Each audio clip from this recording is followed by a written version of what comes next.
Okay, so in this video I will be doing some basic memory tests where I compare the Gear 1 to Gear 2. So now with the 11th gen Rocket Lake CPUs we can divide the internal memory controller frequency kind of the same way what's present on the latest AMD Ryzen CPUs.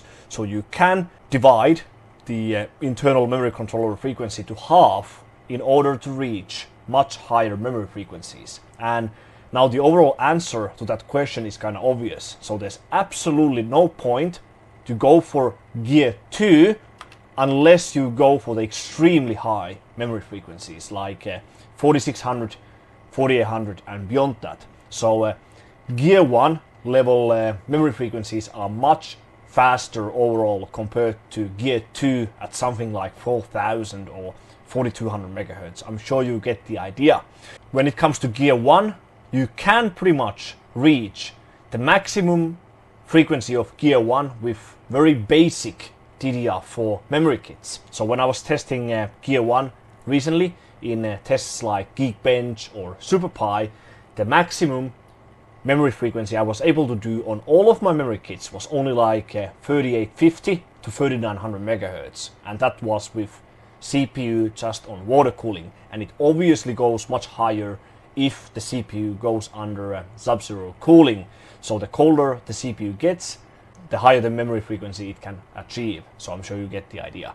So if you only go for Gear 1, you can actually save money on the memory kit. So you don't have to purchase the highest possible memory kit like 4800 megahertz kit or so on. You can just obtain very simple kit like 3200 CAS14, so to saying. But if you want to go for Gear 2 level frequencies, you need to obtain those very high bin memory kits. So the trade-off is about latency versus pure bandwidth. So with Gear 2 and with the very high memory frequencies you can reach higher bandwidths, and with Gear 1 you can achieve much lower overall like memory latency. So the question mark like which is better depends on the workload. On some workloads the Gear 1 and the low latency of Gear 1 is much better, like SuperPi, but in some situations Gear 2 is better, like for example in Geekbench 3 I think Gear 2 is much better and the very high memory frequencies. So I think the overall result could vary a lot in like normal games and so on, but it's very hard question to answer like which is better. But I think, but this is only my overall like feeling, I think like in most games, in those situations where CPU limits a lot, I think Gear 2 and a very high frequency kit could be better. When talking about the Z590 DARK, I think all of the folks who will be getting the Z590 DARK will be buying 2 times 16 gigabyte kit. So 2 times 60 gigabytes equals 32 gigabytes, because 32 gigabytes is much better for daily use compared to 16 gigabytes, and dual rank has better performance compared to single rank if the performance figures are roughly the same, aka frequency and timings. Single rank is only better if the frequency with same timings is much higher. But yeah, so now we could try, let's say like Gear 2 at 4600 or something. So I will go to OC profiles and I will load 82 PCP dual rank 182121 1T Kimping daily. So the good thing about Rocket Lake platform now is that we can finally use Common Rate 1 very easily with all kinds of memory kits. So we aren't limited to just Common Rate 2 only. So that in itself already helps the overall latency a lot, even when using Gear 2. So I will use, let's say like, well, can use 552, 45, 0 on the AVX offsets, but of course you want to have value on these for daily use like 3 and 5, for example, or 2 and 4, something like this. But I will just keep them at 0 for this testing purpose only. 1.4 volts, minus 50%. Now with Rocket Lake CPUs you can use much higher vCore values safely than before. And 1.4 on the system agent, and VCCIO auxiliary voltage is the real VTT of the Rocket Lake CPU, so you can leave the normal VCCIO just auto. So 1.2 on this one. And memory, I can use 4600, maybe, or can put 1.53, 18, 18, 36. I think these values are just fine. 360 on TRFC. I think these are fine. Or I want to put 7 and 7 on the latest third timings.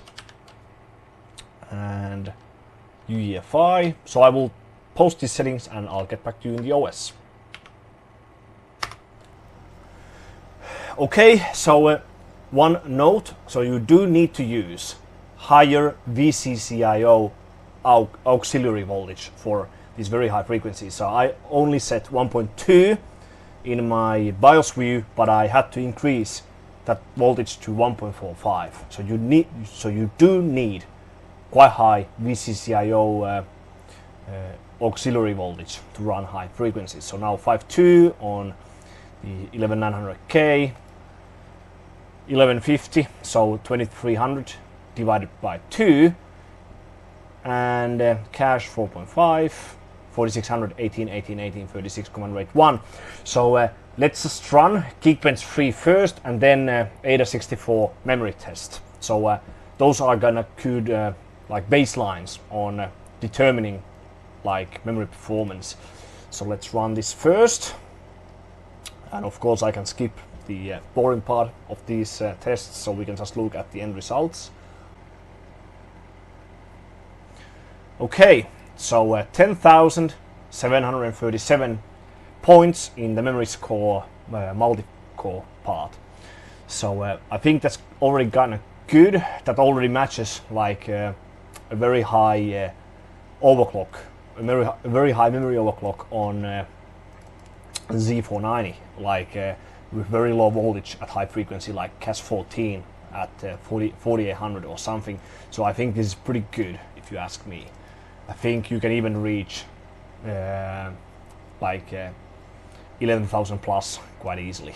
So let's just take a quick screenshot and then run the AIDA64. I'm not fully sure like what's the maximum memory frequency I can do with my particular kit.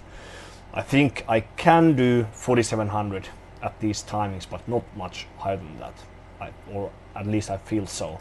So tools, cache and memory benchmark, and right click, start memory tests only. So the key part will be the latency part. This one will be drastically lower with Gear 1 compared to Gear 2, but the actual bandwidth should be much higher with Gear 2 if you can reach those higher memory frequencies, as I said.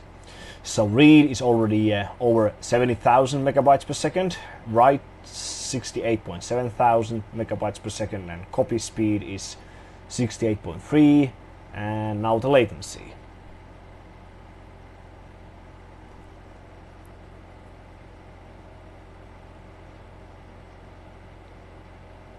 Doesn't matter. So 44.2 nanoseconds. Doesn't sound too bad, I think, if you ask me. So I'll just quickly save this, and I'll try to run a bit higher.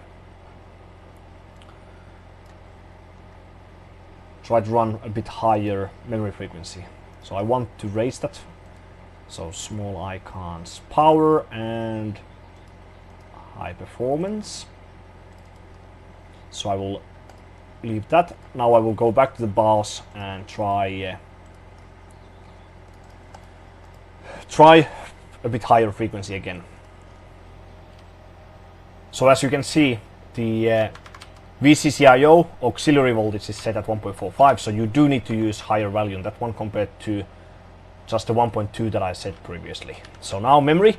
The hard part about this generation is that we don't have as many memory multipliers compared to before. So in this regard, I think the Z490 was actually better. So now we can't use these multipliers that have the like star or asterisk at the end of the number itself, so we cannot use this particular multiplier. So the next one would be 4800, and that's actually pretty tough, so to saying. So this might not work, but we can try. So 4800, 1.55 system agent, 1.45 VCCIO. So F10, save and exit. Alright, so I couldn't post any higher than 4600, and even if I could, like, post 4800, it wouldn't be daily stable. So I don't think it's that necessary for this test. Now currently running Gear 1, but you have to know something about Gear 1, and that is that some of the multipliers, of the memory multipliers, I mean, they are very hard to post, and this is the same thing on most of the motherboard models that are available. So the highest memory multiplier that I'm able to post easily is 3733. I think 4000 is possible, but it's very tough. It could be possible on some very golden IMC, but 3733 is usually solid. If I try to post, let's say 3800, it always locks at 7F, no matter what kind of kit I'm using. So it's best to use 3733 and then just go up by using the base clock. There's no worries on increasing the base clock on these latest platforms, because PCI Express has been separated from the base clock itself since the launch of original Skylake, so Z170 in 2015. You can increase the base clock just fine. So currently running around 102 base clock, so 5.2 on the CPU again, 4.5-ish on the cache. Is a little bit, it's actually a little bit under 4.5, but I don't think it matters. So Gear 1, so memory controller frequency is the same as the memory frequency. So 3800, 3806 or 7 on the memory, 1414, 1432, 360 command rate 1. So let's do the same test. So Geekbench 3 first, and then AIDA64. So will be quite interesting. So just start running that one. Same voltages on system agent and VCCIO auxiliary voltage. Okay, so as you can see, the memory score in the multi-core part went down a lot, 1200 points, and that's definitely because of the huge decrease in the overall bandwidth, but the latency should be higher. So, or lower I mean, so better. So 9539. So just open CPU Z. I don't think these latencies aren't that bad for this frequency. So 14, 14, 14. I could try even better. So, and we can actually increase the base clock even more to achieve higher frequency with Gear 1.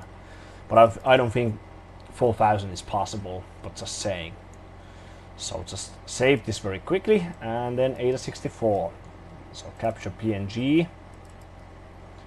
So save that, and AIDA64. But I'm sure the bandwidth is much lower now. So yeah. So right click, memory tests only. So my bet is 56,000 on the read speed. It was 70 something previously. So let's see. So as you can see, only 60,450 megabytes. It was a bit higher than what I expected, but significantly lower. 59,000 on the writes, and copy. Let's see. Copy speed 60,218. Around 8,000 worse than previously. And I think latency is 38. 36, 37, 38. But let's see. Yeah, 38.1. So now this is only my personal guess. It's not based on any facts. It would have to be tested, but I think Gear 2 is better with very high frequency kit, just because of the much higher bandwidth. The latency isn't that much like better with Gear 1 for me at the moment. You can only see that difference in some very synthetic workloads like SuperPi 32M that really loves low memory latency. But I think most of the workloads out there do favor the higher bandwidth. But this is just my own personal guess. It's not based on any facts. So now let's quickly test the maximum, like if I can go any higher now with gear 1, and then I might still try the gear 2, but I think then it's just time for the conclusion. But I think you have already got the point of this whole test. So actually the difference is kind of huge. So let's open up. So yeah, here. So 60,450 compared to 70,381. So around 10,000 difference there. 59 versus 68.7. So almost 10,000 difference there as well. 60.2 versus 68.3. So 8.1 difference there, and compared to 6.1 nanoseconds faster latency. So let's see now. I'm not sure if I actually updated the Elite X1. I think I did. So now we will drop these multipliers, and we will set 104.1.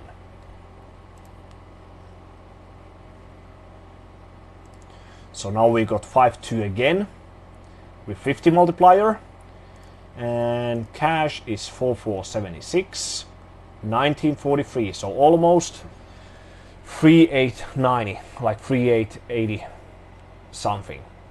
3890 almost. Let's do I think the most interesting one is the ADA. Oh well, just for the comparisons, let's do Geekbench 3 first, then ADA 64.